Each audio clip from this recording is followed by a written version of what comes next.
নমস্কার সবাইকে। Welcome to my channel. আজকে আমাদের কেমিস্ট্রির ক্লাস নাম্বার 17, যেটা হবে কার্বন এবং তার অ্যালোট্রপের উপরে।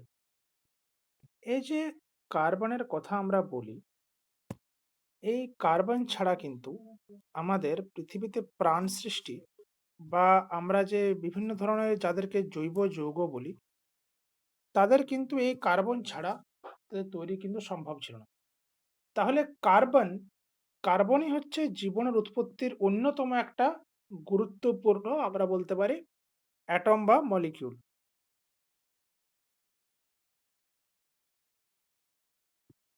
তাহলে আমাদের জীবনে যার এত গুরুত্ব, যার জন্যই আমরা এই প্রাণীর সৃষ্টি বা জীবজগতের সৃষ্টি, তাকে না পড়লে আমাদের তো পড়াটা কিছু না কিছু হলেও গ্যাপ থেকে যায়। তাহলে সেটাকে আজকে চলো জানি যে কার্বন এবং তার যে অ্যালোট্রপ মানে বহুরূপ, মানে এই প্রকৃতিতে আমাদের কার্বনরা কি কি ভাবে পাওয়া যায়, কত রকম ভাবে এবং তাদের ফিজিক্যাল প্রপার্টি কি কি, সেটার সম্পর্কে কিন্তু আজকে আমরা এখানে জানবো।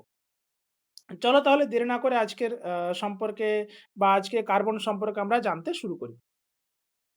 প্রথম হচ্ছে basic identity of carbon. Carbon সম্পর্কে সাধারণ কিছু কথাবার্তা, কি কথাবার্তা আছে এখানে? যে atomic number of carbon is 6। আমরা এটা সবাই জানি যে কার্বনের পারমাণবিক ক্রমাঙ্ক হচ্ছে কত? 6। Atomic mass of carbon is 12 u, মানে হচ্ছে এখানে তোমার হচ্ছে অ্যাটমিক মাস 12.01 ইউ। এবার কার্বন আমাদের যদি পর্যায় সারণী লক্ষ্য করি, তাহলে আমরা কার্বনকে কোথায় দেখতে পাবো? না, আমরা একে দেখতে পাবো ২ নম্বর পিরিয়ডে, গ্রুপ নম্বর ১৪ তে একে এখানে পাবো। যে পিরিয়ড ২, গ্রুপ ১৪। আর এটা কি হচ্ছে? কার্বন একটা কিন্তু পি ব্লক মৌল। তার কারণ কি? না, কারণ হচ্ছে কার্বনের যে বহিঃস্থ কক্ষ ইলেকট্রন, সেই বহিঃস্থ কক্ষের ইলেকট্রনগুলো পি অরবিটালে অবস্থান করে।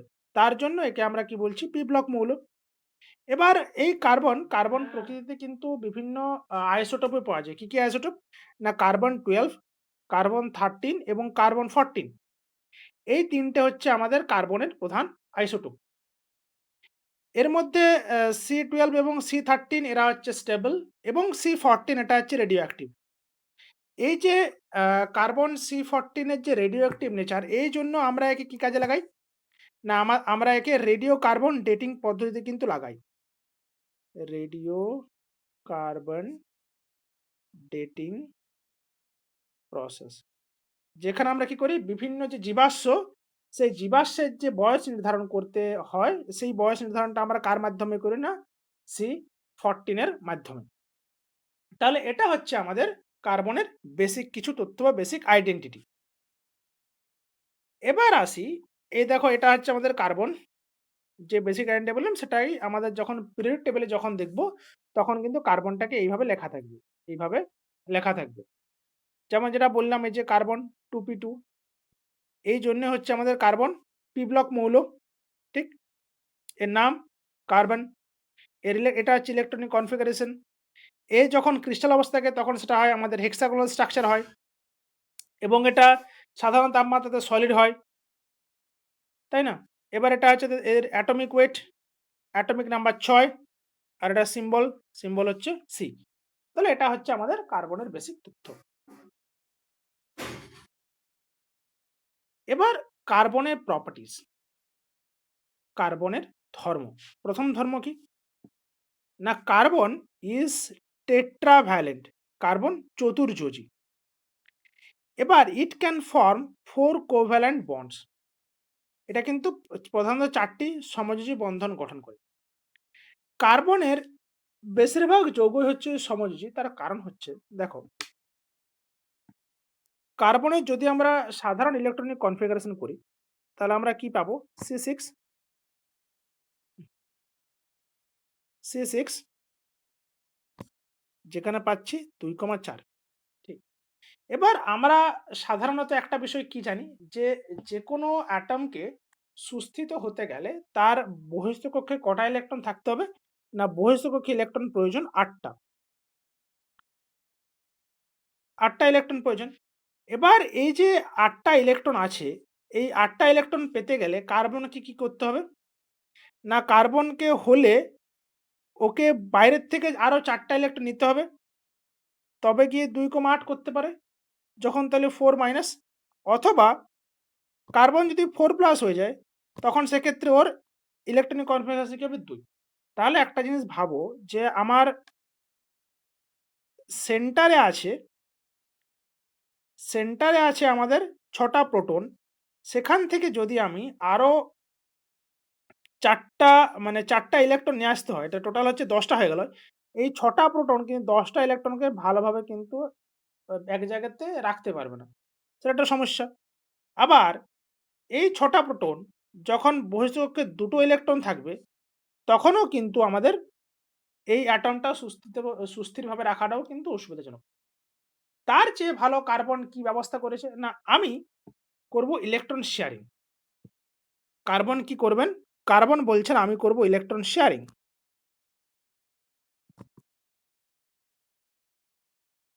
Sharing electron. কার্বন আমার বহিঃস্থ কক্ষে ৪ টা ইলেকট্রন আছে। ১, ২, ৩, ৪। এবার আমি আরো কিছু পরমাণুদেরকে বলব, যাদের আ ইলেকট্রনের ঘাটতি আছে। যাদের ইলেকট্রনের ঘাটতি আছে, ধরো হাইড্রোজেন। হাইড্রোজেনের ১ টা ইলেকট্রন, তাহলে ওর আর ১ টা ইলেকট্রন হলেই হলো। তাহলে কার্বন কি বলবে? যে ৪ টা হাইড্রোজেনকে বলবে, "আসো, তোমরা ৪ টা হাইড্রোজেন আসো আমার আমার সাথে, এবং আমরা কি করব? আমরা ইলেকট্রন শেয়ারিং করব।" তাহলে হাইড্রোজেন বলবে, "আচ্ছা ঠিক আছে। আমি একটা ইলেকট্রন শেয়ার করছি। আমি একটা ইলেকট্রন শেয়ার করছি।" এ হাইড্রোজেন, "আচ্ছা ঠিক আছে। আমিও আমার একটা ইলেকট্রন শেয়ার করছি।" এ হাইড্রোজেন বলবে, "আমিও আমার একটা ইলেকট্রন শেয়ার করছি।" আর এই হাইড্রোজেন বলবে, "আমি আমার একটা ইলেকট্রন শেয়ার করছি।" দেখো, এইভাবে যদি আমরা শেয়ারিং করতে থাকি, তাহলে কি দেখতে পেলাম আমরা? দেখো, কার্বন ১, ২, ৩, ৪, ৫, ৬, ৭, ৮, কার্বন ৮ টা ইলেকট্রন পূর্তি হয়ে গেল। আর হাইড্রোজেনেরও বহিঃস্থ কিন্তু ২ টো করে ইলেকট্রন পূর্তি হয়ে গেল। এইভাবে কি করে যে কার্বন সমযোজী যৌগ গঠন করে। সমযোজী যৌগ গঠন করে, এবং তার যে ভ্যালেন্স সেল, সেই ভ্যালেন্স সেলে যে অষ্টক যে পূর্তি, সে কিন্তু অষ্টক পূর্তি এভাবে করে থাকে। তাহলে এই ক্ষেত্রে আমরা বলতে পারি, যেহেতু কার্বন ৪ টা ওর আ ৪ টা ওর ইলেকট্রন আছে, এবং ৪ টা ইলেকট্রন ৪ টা বন্ড তৈরি করতে পারে। তাহলে ওইজন্য আমরা একে বলছি টেট্রাভ্যালেন্ট বা চতুর্যোজী বা কার্বনের ৪ হাত। সহজ বাংলায় বলতে গেলে কার্বনের ৪ টা হাত। এ কিন্তু প্রত্যেকটা হাতের সাথে একটা বন্ধন তৈরি করতে পারে। তাহলে এটা গেল হচ্ছে আমাদের কার্বনের টেট্রাভ্যালেন্সি। এবার আসি, এই যে কার্বন, এই কার্বন কিন্তু এই ৪ টা হাত দিয়ে তার তার কিন্তু বিভিন্নভাবে বন্ড তৈরি করতে পারে। কিরকম? না, আ সিঙ্গল, ডাবল আর ট্রিপল বন্ড, রাইট? কিরকম? ধরো, কার্বন, হাইড্রোজেনের একটা ইলেকট্রন দরকার। তাহলে সে কি করবে? কার্বনের ৪ টা হাতের সাথে জুড়ে যাবে, তাই না? এবার অক্সিজেনের অক্সিজেনের কিন্তু নিজের ২ টো হাত। যদি আমি যদি আমি কার্বনের সাথে অক্সিজেন করতে চাই, তখন কিন্তু হবে অক্সিজেনের নিজের ২ টো হাত। তাহলে একটা কার্বন, ধরো কার্বনের ৪ টা হাত তো। তাহলে একটা অক্সিজেন নেবে এই কার্বনের ২ টো হাত, আরেকটা অক্সিজেন নেবে এই কার্বনের ২ টো হাত। তাহলে মোট ৪ টা হাত। তাহলে এইভাবে এটা কি হয়? এটা হচ্ছে ডাবল বন্ড, এটাও double bond, double bond, right? এবার এটা গেল ডাবল বন্ড। আচ্ছা, এটা হচ্ছে সিঙ্গল বন্ড। এবার ধরো আমি কার্বনের সাথে নাইট্রোজেনকে যোগ করব।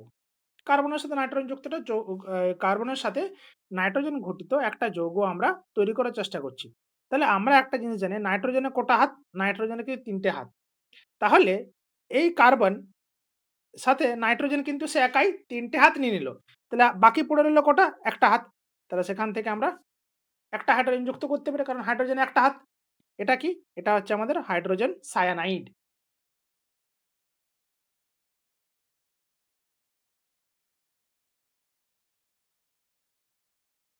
সায়ানাইড। তাহলে এইভাবে কিন্তু কার্বন কখনো সিঙ্গল বন্ড, কখনো ডাবল বন্ড, কখনো ট্রিপল বন্ড কিন্তু গঠন করে, এবং প্রত্যেকটা বন্ধনই কি বন্ধনী হয়? না, সমযোজী বন্ধনী হয়। ঠিক আছে? এরপর আর কি আছে? এবার because of its small size carbon forms strong and stable bond. যেহেতু কার্বনের আকার ছোট তাহলে কি হয়, ওর যে নিউক্লিয়াসের সাথে বহিস্থ কক্ষের যে ইলেকট্রন মহল, সেই ইলেকট্রন মহলের আকর্ষণ বল কিন্তু স্ট্রং থাকার জন্য এই সমস্ত কোভ্যালেন্ট বন্ড তৈরি হয়, এরা কিন্তু কি হয়, মোর স্টেবল। আর carbon can bond with other carbon atoms and with monovalent elements like hydrogen and halogens. Carbon মনোভ্যালেন্টের সাথে করতে পারে, ডাইভ্যালেন্টের সাথে করতে পারে, ট্রাইভ্যালেন্ট অ্যাটমের সাথেও কিন্তু কার্বন যৌগ গঠন করতে পারে। হ্যালোজেনের সাথেও কিন্তু মিলে পড়ে কার্বন যৌগ গঠন করতে পারে। তাহলে এরা হচ্ছে কার্বন বিভিন্ন মৌলের সাথে যুক্ত হয়ে কিন্তু যৌগ গঠন করতে পারে। ঠিক? এবং কার্বন কিন্তু নিজের সাথেই বন্ধন গঠন করতে পারে। মানে কার্বনের সাথে কিন্তু কার্বনও যুক্ত হয়ে বন্ধন গঠন করতে পারে। এবার এটার একটা বিশেষ প্রপার্টি আছে, যে বিশেষ প্রপার্টিটা কিন্তু কার্বন, কার্বন, কার্বন বন্ধন নিয়ে। চলো আসি দেখে নিই সেই প্রপার্টিটা। এবার হচ্ছে তোমার ক্যাটিনেশন ইন কার্বন। একটু আগে আমরা বললাম যে কার্বন কি করতে পারে? কার্বন নিজের সাথে, মানে একটা কার্বন পরমাণু অন্য একটা কার্বন পরমাণুর সাথে যুক্ত হয়ে কিন্তু বিভিন্ন প্রকার যৌগ গঠন করতে পারে। এবার এই যে কার্বন পরমাণুর বন্ড স্ট্রাকচার এতটাই শক্ত যে কিন্তু কার্বন পরপর অনেকগুলো কিন্তু কার্বন পরমাণুকে পরপর একটা এইভাবে করে কিন্তু বন্ধন শৃঙ্খল তৈরি করতে পারে। এটা হচ্ছে বন্ধন শৃঙ্খল, একটা চেনের মতো মনে হচ্ছে না? যে প্রতিটা জায়গাতে একটা করে কার্বন অ্যাটম আছে, প্রতিটা জায়গাতে একটা করে কার্বন অ্যাটম আছে এবং পরপর কার্বন কিন্তু আমি জুড়ে যেতেই পারি। তাহলে এই যে বন্ধন গঠন করার ক্ষমতা, বন্ধন বা শৃঙ্খল, চেন, চেন গঠন করার যে ক্ষমতা সেটাকেই আমরা বলছি ক্যাটেনেশন প্রপার্টি। এবং এটা লং চেইন তৈরি করতে পারে। এমন না যে ছোট চেইন, এটা কিন্তু লং চেইন তৈরি করতে পারে। তাহলে এই যে কার্বনের একটা লং চেইন তৈরি করার যে ক্ষমতা, যে প্রপার্টি, তাকে আমরা বলছি ক্যাটেনেশন প্রপার্টি। দেখি এবার ডেফিনিশনে কি বলছে, যে catenation is the property of an element to form long chains by bonding with atoms of its own kind. যেমন কার্বনের সাথে কার্বন, ওন কাইন্ড, তাহলে এই যে ওন কাইন্ড অ্যাটমের সাথে যে লং চেইন বন্ড ক্রিয়েট করতে পারে, এটাই হচ্ছে আমাদের ক্যাটেনেশন প্রপার্টি। এবার carbon shows catenation very strongly, কার্বনের ধর্ম অত্যন্ত প্রবল প্রদর্শন করে। This is due to high bond energy of the carbon carbon bond. এই যে কার্বন কার্বন বন্ড যখন তৈরি হয় এদের কিন্তু এনার্জিটা প্রচন্ড স্ট্রং হয়। একে আমরা যদি মুক্ত করতে চাই, এই কার্বন থেকে এই কার্বনকে আলাদা করতে চাই, তাহলে কিন্তু আমাদেরকে বাইরের থেকে অনেক বেশি পরিমাণ এনার্জি দিতে হবে। That is the reason why কি they form such a long chain. এবার carbon can form straight chain, branch chains and rings. কিরকম জিনিসটা? না ধরো আমি কার্বনগুলোকে পরপর এরকমভাবে সাজাতে থাকলাম। তখন এই যেটা একটা লম্বা একটা চেইন হচ্ছে না? এটা হচ্ছে স্ট্রেট চেইন, স্ট্রেট চেইন। এছাড়াও আমার ধরো একটা কার্বন এখানে, একটা কার্বন এখানে, একটা কার্বন এখানে, এভাবে একটা চলছে। আবার আমি এদিক থেকে আবার কিছু কার্বনকে যোগ করলাম। তাহলে এটা যেটা হলো, এটা কি হলো? এটা হচ্ছে ব্রাঞ্চড চেইন, ব্রাঞ্চ চেইন। আর কি করতে পারে? আরেকটা করতে পারে কি আমাদের চক্রাকার, মানে সাইক্লিক্যাল রিংও কিন্তু তৈরি করতে পারে। কিরকম? একটা কার্বন আছে। এইভাবে কিন্তু কার্বন সাইক্লিক চেনও তৈরি করতে পারে। সাইক্লিক চেনও তৈরি করতে পারে। তাহলে এই যে চেন আমাদের কার্বন কিভাবে চেঞ্জ করতে পারে? চেন তৈরি করতে পারে না, ওর স্ট্রেট চেনও তৈরি করতে পারে। ব্রাঞ্চ চেন মানে শৃঙ্খল শাখা-প্রশাখাযুক্ত চেন সেটাও তৈরি করতে পারে। আবার সাইক্লিক চেন মানে বদ্ধ শৃঙ্খল, এটাও কিন্তু কার্বন তৈরি করতে পারে। তাহলে এই যে প্রপার্টি, চেন তৈরি করার প্রপার্টি বা ক্যাটেনেশন প্রপার্টি, এটা কিন্তু কার্বনের অন্যতম একটা গুরুত্বপূর্ণ প্রপার্টি। এবার আসি কার্বনের আরেকটা ইম্পোর্টেন্ট অ কি বলবো প্রপার্টি, সেটা হচ্ছে কার্বনের বহুরূপতা। ঠিক। এই বহুরূপতা মানে কি?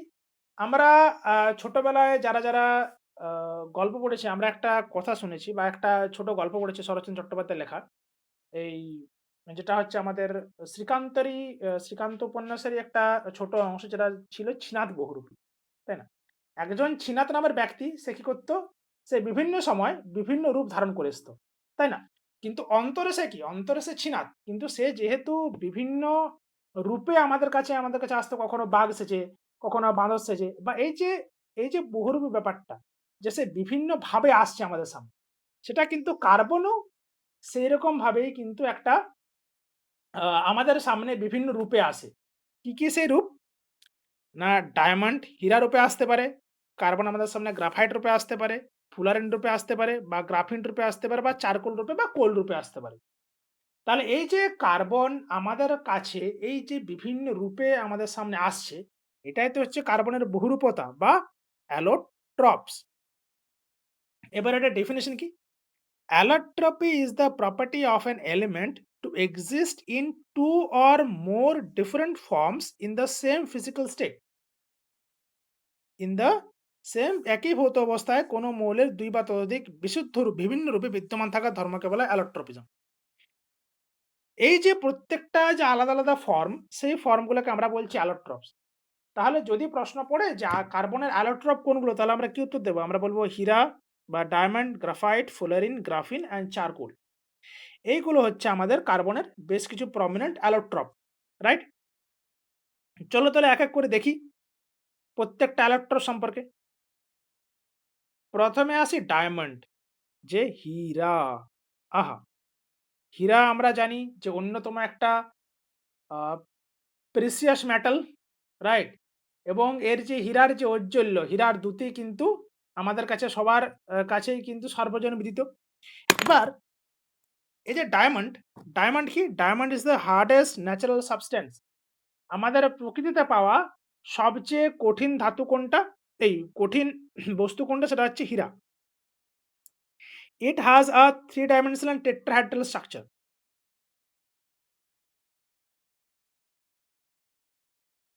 Three-dimensional tetrahedral structure.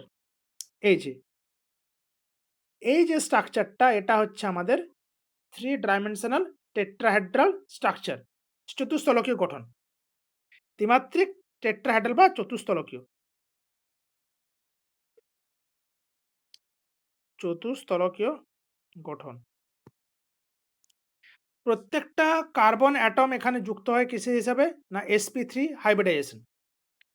এবং each carbon atom is bonded to 4 other carbon atoms। কিভাবে? এই যে দেখো,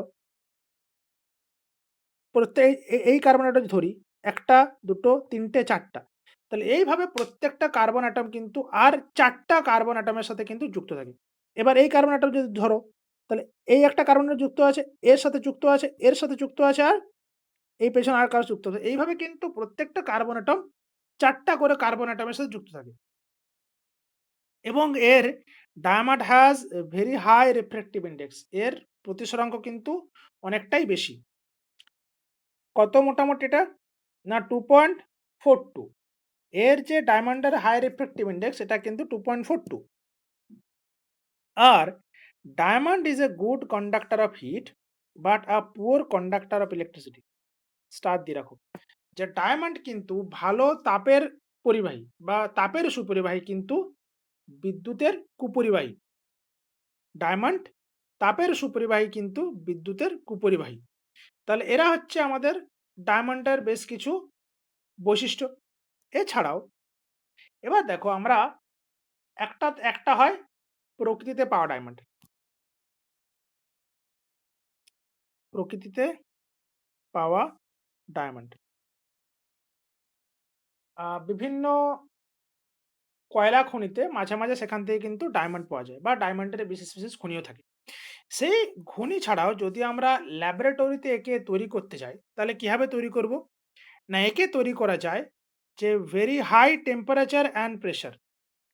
ভেরি হাই টেম্পারেচার এবং প্রেশারকে যদি আমরা আ কি পিওর কার্বনকে সিনথেসাইজ করি, তখন কিন্তু আমরা সেখান থেকেও ডায়মন্ড পাই।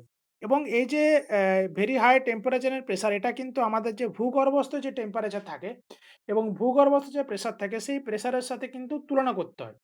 মানে যেন ওই প্রেশার এবং তাপমাত্রাটা সেই মতো হয় তবে গিয়ে কিন্তু ওই কার্বন থেকে আমরা ওই সিনথেটিক ডায়মন্ড পাই। এবং এটা কি হয়? This process is used in industrial production of diamond. এটা কি হয়? প্রক্রিয়াটি শিল্পী হীরা উৎপাদনে ব্যবহৃত। তো এইভাবে কিন্তু আমরা যে এক্সট্রিমলি হিট অ্যান্ড প্রেশারের সাহায্যে আমরা হীরাকে তৈরি করতে পারি। এবার ডায়মন্ড আমাদের কোন, কোন জায়গায় ব্যবহৃত হয়? না এটা ব্যবহৃত হতে পারে জুয়েলারিতে, অলঙ্কারে ব্যবহার হয়। Cutting glass and hard materials, কাঁচ এবং কঠিন পদার্থ কাটতে ব্যবহৃত হয়। It is used in drilling and grinding tools, এটা ড্রিল এবং গ্রাইন্ডিং টুলের ক্ষেত্রে ব্যবহার করা হয়। It is used in wire drawing dies, তার টানার ডাই হিসেবে ব্যবহৃত হয়। তাহলে এগুলো হচ্ছে হীরার ব্যবহার। এবার একে এই ধরনের কাজে কেন ব্যবহার করা হয়? তার কারণ হীরা হচ্ছে, যেহেতু বললাম এটা হচ্ছে সবচেয়ে কঠিন পদার্থ এবং এর হার্ডনেস সবচেয়ে বেশি। আমাদের আ হার্ডনেস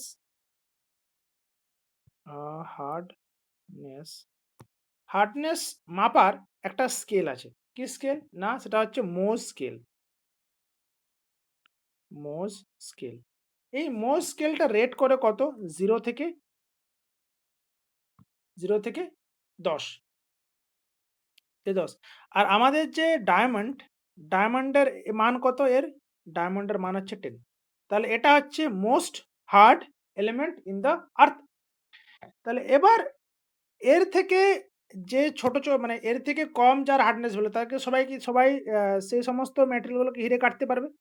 এইজন্য কি হয়, হিরে আমাদের কাটিং গ্লাস এবং হার্ড ম্যাটেরিয়াল কাটিং এর ক্ষেত্রে কিন্তু হিরে ব্যবহার করা হয়। এবার আসি আমাদের অন্যতম আরেকটা কার্বনের উপভেদ, সেটার নাম হচ্ছে কি গ্রাফাইট। গ্রাফাইট। গ্রাফাইট যেরকম হিরেতে কি ছিল? হিরেতে ছিল 3D টেট্রাহেড্রাল স্ট্রাকচার। এখানে আছে যে 2 ডাইমেনশনাল লেয়ার স্ট্রাকচার। এই যে দেখো,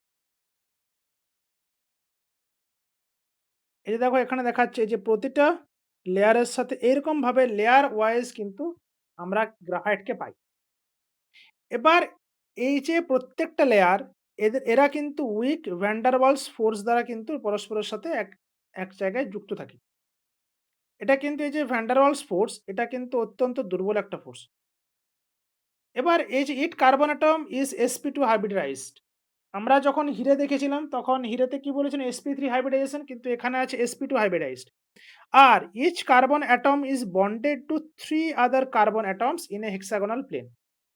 যে প্রত্যেকটা কার্বন অ্যাটম, এই একটা কার্বন অ্যাটম, এই একটা কার্বন অ্যাটম, এই একটা কার্বন অ্যাটম, এইভাবে কিন্তু ওরা একটা কার্বন অ্যাটম ৩ টে কিন্তু কার্বন অ্যাটমের সাথে যুক্ত থাকে। হুম? এই কার্বন অ্যাটম ১ টা ২ টো আর নিচে একটা থাকবে। এইভাবে কিন্তু প্রত্যেকটা কার্বন অ্যাটম পরস্পরের সাথে কিন্তু ৩ টে করে কার্বন ডাই অক্সাইড যুক্ত থাকে। ঠিক? এই পাশে একটা আছে। এইভাবে কিন্তু প্রত্যেকটা কার্বন অ্যাটম প্রত্যেকটা কার্বন ডাই অক্সাইড যুক্ত থাকে ৩ টে করে। ঠিক? এবার এটা গেল আমাদের গ্রাফাইটের কিছু বৈশিষ্ট্য। এবার এই গ্রাফাইটের কি প্রপার্টিজ আছে? বৈশিষ্ট্য কি আছে? যে graphite is A good conductor of hit and electricity. Graphite কিন্তু হিট, মানে তাপ এবং তড়িতের সুপরিবাহী। তার কারণ যেহেতু দেখো একটা কার্বন অ্যাটম ৩ টে কার্বন অণু যুক্ত হয়ে থাকে, তাহলে কি হয় এই ক্ষেত্রে আমাদের এই যে কার্বন অ্যাটমটা, যেহেতু আমরা কি জানি কার্বনের হাত থাকা কটা ছিল? ৪ টা হাত থাকার কথা ছিল।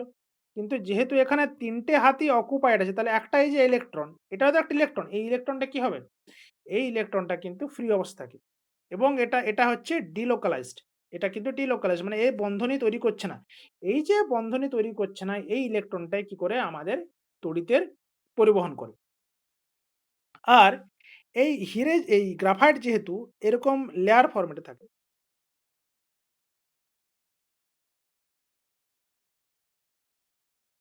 প্রত্যেকটা জায়গায় কার্বন।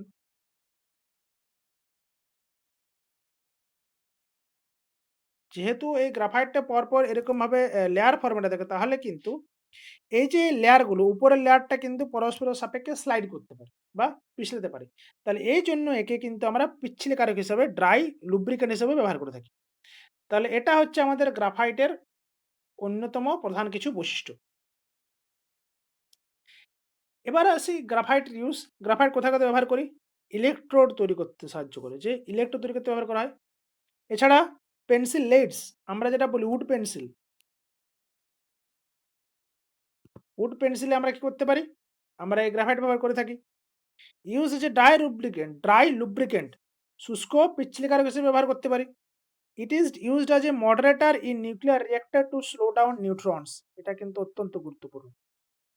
যে গ্রাফাইটকে কি করা হয়, যে নিউক্লিয়ার রিঅ্যাক্টরসে মডারেটর হিসেবে ব্যবহার করা হয়, যার সাহায্যে কি করে ওরা ইলেকট্রনকে শোষণ করতে পারে।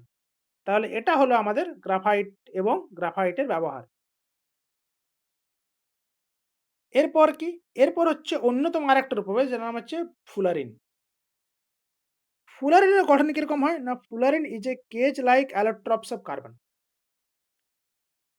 এখানে কি হয় যে sp2 হাইব্রিডাইজড, ছবি দেখাচ্ছি একটু পরে। এবং এখানে কি থাকে সিঙ্গেল এবং ডবল বন্ড দুটোই দেখা যায়। আর কমন ফুলারিন C16 কার্বন অ্যাটমে ৭ টা কার্বন অ্যাটম কিন্তু পরস্পর যুক্ত হয়ে একটা এই ফুলারিন স্ট্রাকচার গঠন করে। It has 12 Pentagon and 20 hexagon. এই যে C60, এটাতে কিন্তু ১২ টা পেন্টাগন মানে ১২ টা পঞ্চভুজ এবং ২০ টা ষড়ভুজ থাকে। ছবিটা দেখলে তোমরা বুঝতে পারবে। এই যে এটা হচ্ছে ফুলারিন। প্রত্যেকটা এই যে প্রত্যেকটা অ্যাটম কার্বন অ্যাটম দেখো, কোনটা ষড়ভুজাকার, কোনটা ১, ২, ৩, ৪, ৫ টা পঞ্চভুজাকার। ষড়ভুজাকার এবং পঞ্চভুজাকারের বিভিন্ন যে এই দুরকম শেপ নিয়ে কিন্তু আমাদের এই ফুলারিন তৈরি। ঠিক? তাহলে এটা গেল আমাদের ফুলারিন সম্পর্কিত তথ্য। এবার আসি ফুলারিনের ব্যবহার। কোথায় ব্যবহার করা হয়? না fullerene are used in drug delivery system. ওষুধের পরিবহন ব্যবস্থায় ব্যবহার করা হয়। ইউজড ইন লুব্রিক্যান্টস, তারা লুব্রিক্যান্ট হিসেবে ব্যবহার হতে পারে। They are used in nano technology and advanced material. এরা কিন্তু ন্যানো টেকনোলজি ব্যবহার হতে পারে। আর they are used in research on super conductors and electronics. এরা কিন্তু সুপার কন্ডাক্টর এবং ইলেকট্রনিক্সের কাজেও কিন্তু ব্যবহার হয়। তাহলে এটা গেল কি? এটা গেল হচ্ছে আমাদের ফুলারিনের ব্যবহার। ড্রাগ হিসেবে ব্যবহার হতে পারে, লুব্রিক্যান্ট হিসেবে ব্যবহার হতে পারে, nano technology and advance material ব্যবহার হতে পারে। আর they are used in research on super conductors and electronics. এরপর কি? এরপর হচ্ছে গ্রাফিন। গ্রাফিন এটা কিন্তু একদম মডার্ন একটা কার্বনের উপভেদ। সেটা কি? Graphene is an extremely thin one atom thick sheet of carbon. এক পরমাণু পুরো অত্যন্ত পাতলা কার্বনের স্তর, এটা হচ্ছে graphene. Extremely strong and light weight, অত্যন্ত শক্তিশালী এবং অত্যন্ত হালকা। ভেরি হাই ইলেকট্রিক্যাল কন্ডাক্টিভিটি, বিদ্যুৎ পরিবাহিত ক্ষমতা অসাধারণ।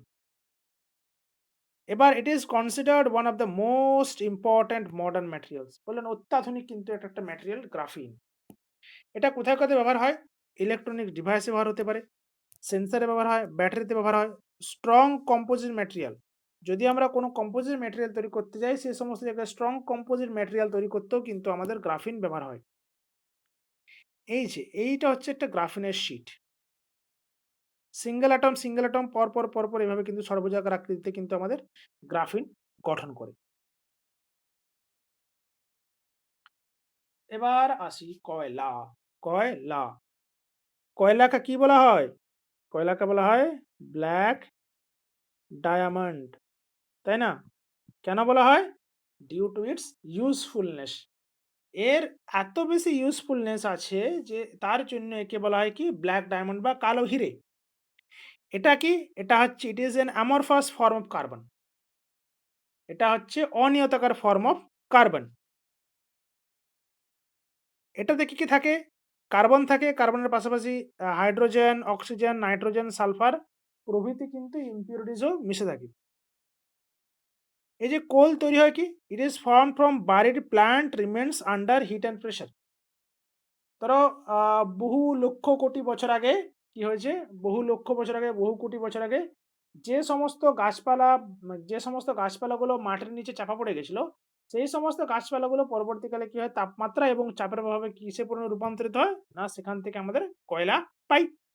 তাহলে এটা হচ্ছে আমাদের কয়লা। এবার এই যে কয়লা পাই, সেই কয়লা কিন্তু আমাদের প্রকৃতিতে ৪ রকমের পাওয়া যায়। সেটা কি? ১ম হচ্ছে অ্যান্থ্রাসাইট। যেখানে কার্বনের পরিমাণ কত? যেখানে কার্বনের পরিমাণ হচ্ছে ৮৫-৯০%। এটা হচ্ছে কার্বনের মানে কয়লার মধ্যে সবচেয়ে পিওর কয়লা। সবচেয়ে বেস্ট কোয়ালিটি। এটাকে বলা হয় হার্ড কোল।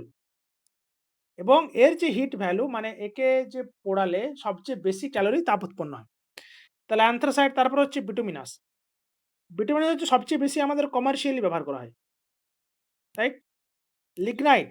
লিগনাইট হচ্ছে এটা হচ্ছে সফট ব্রাউন কোল, এটা মনে রাখবে। লিগনাইটকে বলা হয় ব্রাউন কোল। এবং এখানে কি থাকে? 40-55% কিন্তু আমাদের কয়লা থাকে। আর সবচেয়ে শেষে পিট।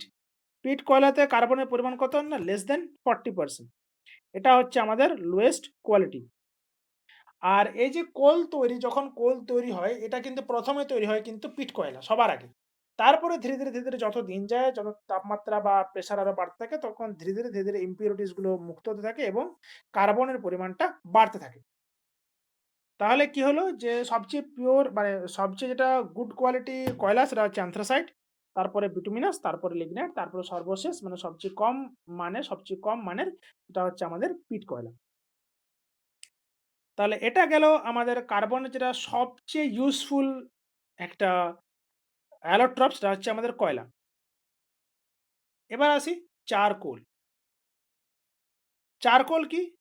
চারকোল হচ্ছে porous form of carbon obtained by heating organic substances in the absence of air.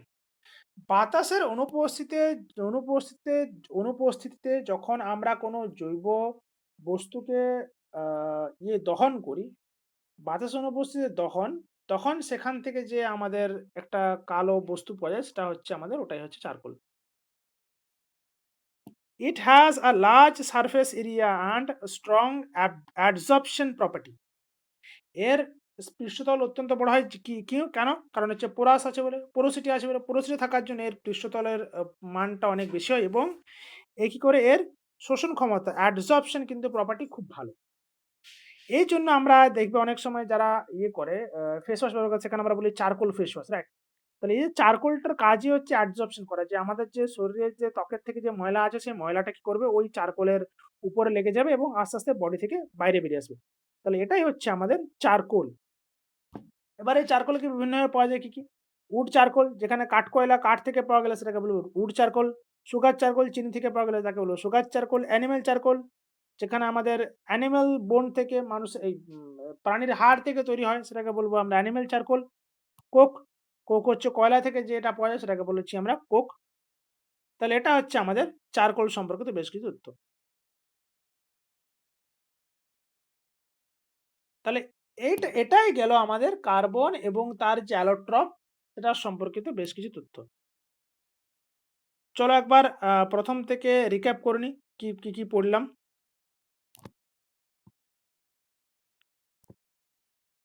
প্রথমত আমরা পড়লাম যে কার্বন সম্পর্কে বেশ কিছু বেসিক তথ্য। কার্বনের অ্যাটমিক নাম্বার, কার্বনের ভর সংখ্যা কত, কার্বন কোন জায়গায় বসবাস করে এবং কার্বনের বিভিন্ন আইসোটোপ। তারপরে আমরা জানলাম কার্বনের বেশ কিছু বৈশিষ্ট্য, কার্বনের ৪ টা হাত সে সম্পর্কে জানলাম এবং এরা যে কোভ্যালেন্ট বন্ধন তৈরি করতে পারে সে সম্পর্কে জানলাম এবং কার্বন যে a single bond, double bond এবং ট্রিপল বন্ড ৩ রকমই বন্ধনী তৈরি করতে পারে সেটা সম্পর্কে জানলাম। তারপরে জানলাম কার্বনিক ক্যাটেনেশন প্রপার্টি অর্থাৎ লম্বা যে চেইন তৈরি করার ক্ষমতা সেটা সম্পর্কে জানলাম। তারপরে জানলাম অ্যালোট্রপ অফ কার্বন, তারপরে জানলাম যে কার্বনের যে বিভিন্ন প্রভেদ, যে কার্বন কিন্তু প্রকৃতিতে বিভিন্নভাবে পাওয়া যায়। ডায়মন্ড হীরা কি? হীরা সম্পর্কে জানলাম। হীরা হচ্ছে আমাদের সবচেয়ে হার্ডেস্ট ম্যাটেরিয়াল। তারপরে এর স্ট্রাকচার জানলাম, এর sp তে হাইব্রিডাইজেশন সম্পর্কে জানলাম এবং হাই হাই হীরা যে a good conductor of heat but very poor conductor of electricity সেটা সম্পর্কে জানলাম। এবার ডায়মন্ডকে আমরা শুধুমাত্র যে প্রকৃতিতে পাওয়া যায় তাই নয়, আমরা কিন্তু ল্যাবরেটরিতে প্রস্তুত করতে পারি। সেটা কিভাবে? High temperature and high heat ব্যবহার করে। এরপরে ডায়মন্ডের কিছু ব্যবহার পড়লাম, হার্ডনেস সম্পর্কে জানলাম, গ্রাফাইট সম্পর্কে জানলাম। এটা sp2 হাইব্রিডাইজেশন এবং এটা লেয়ার বাই লেয়ার স্ট্রাকচারে থাকে বলে এটা একটু পিচ্ছিল। তার তাই রাইট? তার সম্পর্কে জানলাম। এরপরে আ প্রপার্টিজ অফ গ্রাফাইট, গ্রাফাইটের বৈশিষ্ট্য সম্পর্কে জানলাম যে এটা হচ্ছে good conductor of hit and electricity এবং এটা সফট লেয়ার স্ট্রাকচার সম্পর্কে জানলাম। এরপরে গ্রাফাইটের কোথায় ব্যবহার করা হয়? পেন্সিলে ব্যবহার করা হয়, ইলেকট্রোড তৈরিতে ব্যবহার করা হয় এবং সবচেয়ে ইম্পোর্টেন্টলি নিউক্লিয়ার রিঅ্যাক্টরে মডারেট হিসেবে ব্যবহার করা হয়। ফুলারিন কোথায়? ফুলারিন হচ্ছে একটা কেজ লাইক স্ট্রাকচার বা ফুটবলের মতো স্ট্রাকচার। কেজ লাইক স্ট্রাকচার বা football like structure. FOOBLL football like structure uh এবং সবচেয়ে অর্ডিনারি বা ১ম যে ফুলারিনটা আবিষ্কার সেটা হচ্ছে C60 যার মধ্যে কি থাকে? ১২ টা পেন্টাগন, ১২ টা পঞ্চভুজ এবং ২০ টা ষড়ভুজ। এটা হচ্ছে ফুলারিনের একটা structure. Use of fullerene, fullerene কোথায় ব্যবহার করা হয়? ড্রাই ডেলিভারি সিস্টেমে ব্যবহার করা হয়, লুব্রিক্যান্ট হিসেবে ব্যবহার করা হয়, ন্যানো টেকনোলজি ব্যবহার করা হয়, সুপার কন্ডাক্টর এবং ইলেকট্রনিক্স তৈরিতে ব্যবহার করা হয়। এরপরে আসি গ্রাফিন। গ্রাফিন হচ্ছে সবচেয়ে মডার্ন কার্বন একটা অ্যালোট্রপ যেটা কিনা একদম পাতলা, অতি পাতলা শীটের মতো কিন্তু অথচ প্রচন্ড হার্ড বাট লাইট ওয়েট এবং এটা কোথায়, কোথায় ব্যবহার করা হয় না ইলেকট্রনিক ডিভাইসে ব্যবহার করা হয়, সেন্সরের ক্ষেত্রে ব্যবহার করা হয়। আ এরপর আসি কয়লা। কয়লা হচ্ছে আমাদের কার্বনের একটা অ্যামরফাস রূপ বা অনিয়তাকার রূপ। এবার এটা কি হয় যে বহু, বহু বছর আগে যে সমস্ত উদ্ভিদেরা চাপা পড়ে গেছিল তাদের থেকে সেখান থেকে আমরা কয়লা পাই। কয়লার ৪ টা ভাগ সম্পর্কে পড়লাম এবং তারপরে চারকোল পড়লাম এবং চারকোলের বিভিন্ন প্রকারভেদ পড়লাম। তাহলে এই গেল আমাদের আজকের lecture carbon and it's allotrope. যদি আমার লেকচারটা ভালো লেগে থাকে তাহলে অবশ্যই সবাই লাইক করবে, শেয়ার করবে, সাবস্ক্রাইব করবে, রাইট? তাহলে দেখা হচ্ছে নেক্সট ক্লাসে। সবাই ভালো থেকো, সুস্থ থেকো এবং ফাটিয়ে পড়াশোনা করো। টাটা।